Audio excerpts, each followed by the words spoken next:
வாழ்க வளமுடன். நான் உங்கள் சிவா. இன்னைக்கு உணவும் உலகமும் நிகழ்ச்சியில் ஒரு சுவையான கருவாட்டு குழம்பு எப்படி வைக்கிறது அப்படிங்கிறத நம்ம பார்ப்போம். நெத்தலி கருவாட்டு குழம்பு இன்னைக்கு நம்ம எப்படி வைக்கிறது அப்படிங்கிறத பார்க்க போகிறோம். பாருங்க, இதுக்கு தேவையான பொருட்கள் நம்ம என்னன்னு பார்த்துருவோம்.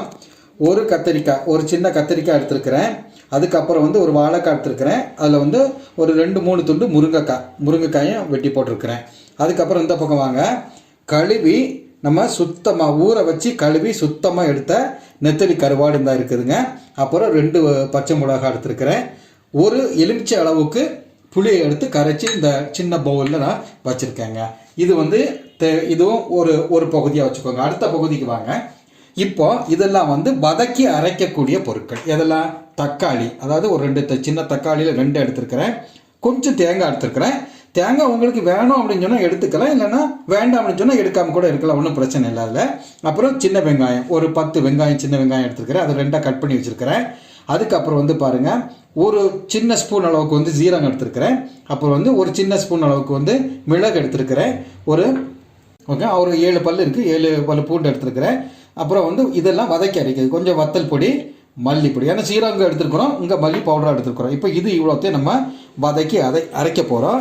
இப்போ பாருங்கள், இந்த கருவாட்டு குழம்புல ரொம்ப சத்து இருக்குது. ஏன்னா ஆன்டி ஆக்சிடென்ட் நிறைய இருக்கிறதுனால நமக்கு உடம்புக்கு நோய் எதிர்ப்பு சக்தி நிறைய கிடைக்குங்க. அப்புறம் குழந்தை பிறந்திருக்கும் இல்லையா, அந்த தாய்மார்கள் பால் சுறான்னு ஒரு கருவாடு உண்டு, பால் சுறா கருவாடு. அந்த கருவாடை சாப்பிடும்போது நல்லா பால் சுரக்குங்க. அப்புறம் திருக்கை மீன் கருவாடு இருக்குது, அதுவும் உடம்புக்கு ரொம்ப நல்லது.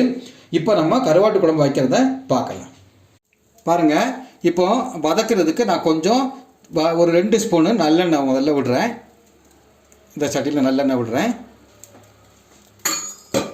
இப்போ நல்லெண்ணெய் கொஞ்சம் நல்லா காயட்டும். நல்லெண்ணெய் காஞ்ச பிறகு நம்ம இந்த வெங்காயம், தக்காளி, அப்புறம் சீரகம், இந்த இதெல்லாம் போட்டு நம்ம ஃபஸ்ட்டு நம்ம வெங்காயத்தை போடுவோம்.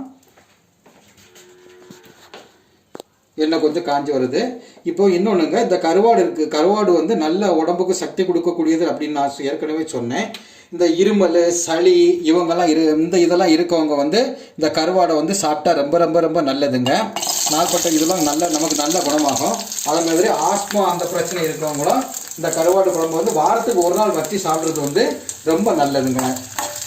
குறிப்பாக இன்னொன்றுங்க, இந்த கருவாடு குழம்பு நம்ம சாப்பிடும்போது தயிர், காய்கறி, வெஜிடபிள்ஸ்லாம் நிறைய யூஸ் பண்ணக்கூடாது. சுத்தமாக தயிர் பயன்படுத்தக்கூடாதுங்க.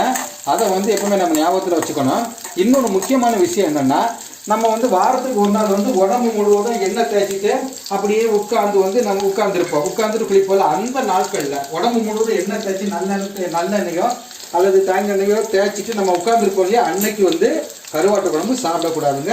ஏன்னா உடம்புல சூட்டெல்லாம் கிளப்பிடும். அதை நம்ம முக்கியமாக ஞாபகம் வச்சுக்கோங்க. இப்போ சமையலுக்கு வருவோம். இந்த வெங்காயம் கொஞ்சம் வதங்கட்டும்.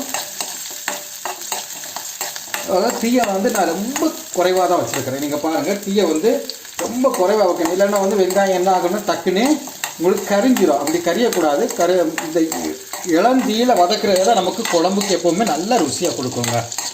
அதனால் வாரத்துக்கு ஒரு நாள் நம்ம கருவாட்டு குழம்பு வச்சு சாப்பிட்டோம்னா அது ரொம்ப ரொம்ப நல்லதுங்க. இப்போ பூண்டு நான் போடுறேன். பாருங்கள், வெங்காயம் நல்லா வதங்கி அந்த லைட்டாக அந்த ப்ரௌன் கலர் வர்றதுக்கு தொடங்குது. இந்த ஸ்டேஜில் நம்ம வெங்காயம் இந்த பூண்டு, ஜீரகம், மிளகு இதை நம்ம இப்போ போடுவோம். அப்புறம் அது கூட இந்த தேங்காய் சின்ன துண்டை நம்ம வச்சுருக்கிறோம், இதையும் போட்டுருவோம்.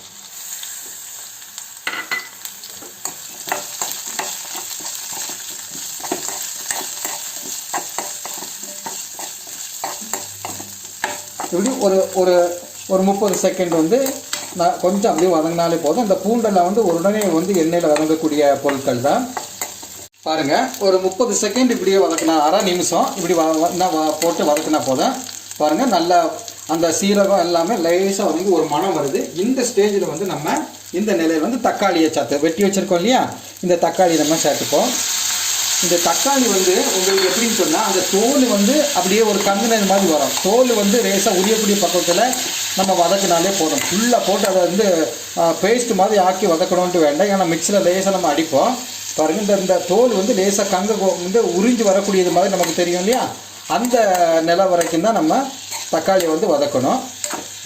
பாருங்க, இந்த தக்காளி வந்து அந்த தோல் வந்து ஒரு மாதிரி வதங்கி வந்திருக்கு பார்த்தீங்களா?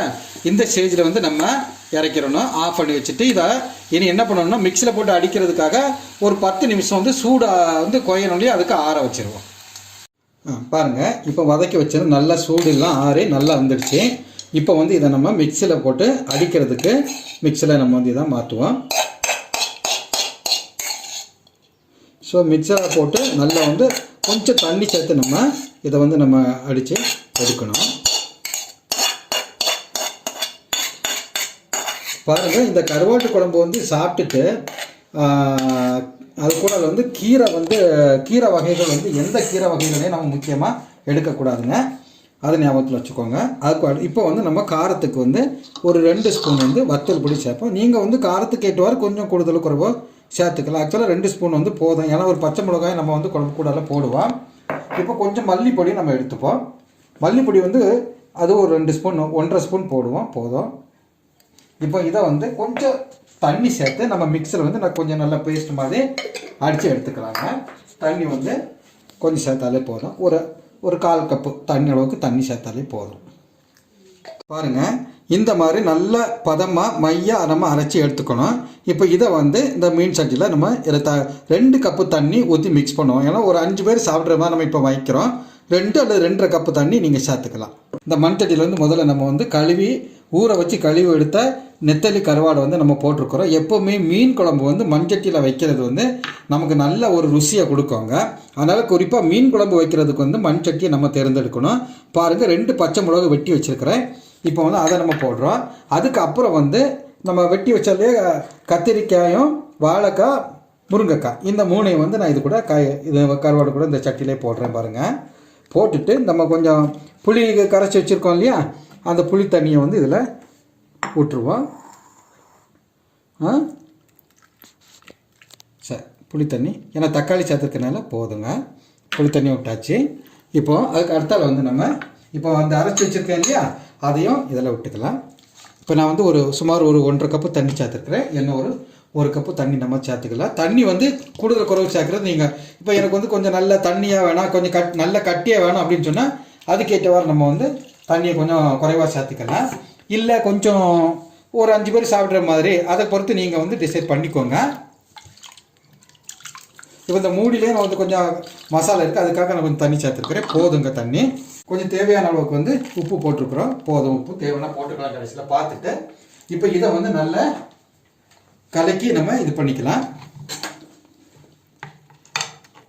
வாங்க, கலக்கி வந்து இப்போ அப்படியே வாங்க. இப்போ நம்ம இதை அடுப்பில் வச்சுருவோம். ஓகேங்களா? முதல்ல தீயை கொஞ்சம் ஜாஸ்தி பண்ணி வச்சுக்கோங்க. இது கொதிக்க ஆரம்பித்த உடனே நம்ம வந்து தீயை வந்து கம்மியாக்கி வச்சுட்டா அது நல்லா அழகாக கொதித்து ஒரு ரெட் கலர்ஸ்லாம் வரும். நான் அப்புறம் காணிக்கிறேன். பாருங்கள், கொஞ்சம் நம்ம வந்து 1 ஸ்பூனில் வந்து கொஞ்சோட தேங்காய் எண்ணெய் சேர்க்குறேன். ஏன்னா கொதித்து வந்து எல்லாமே வெளியில் கொட்டாமல் இருக்கிறதுக்கும் ருசி வர்றதுக்கும் இந்த 2 விஷயத்துக்காக நம்ம கொஞ்சம் தேங்காய் எண்ணெய் மேலே ஊற்றிக்கிறோம். சரிங்களா? இனி கொதிக்கட்டும்.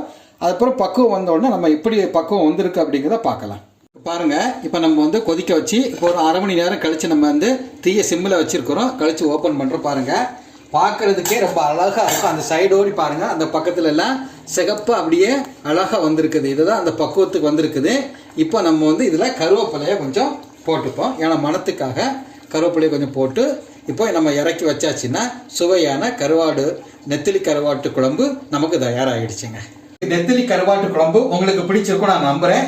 எங்களுடைய உணவும் உலகும் சேனலை நீங்க சப்ஸ்கிரைப் செய்து உங்களுடைய மேலான கருத்துக்களை எங்களுக்கு எழுதி அனுப்புங்கள். நாங்கள் போடக்கூடிய ஒவ்வொரு வீடியோவும் உங்களை வந்து சேரும். நன்றி, வணக்கம்.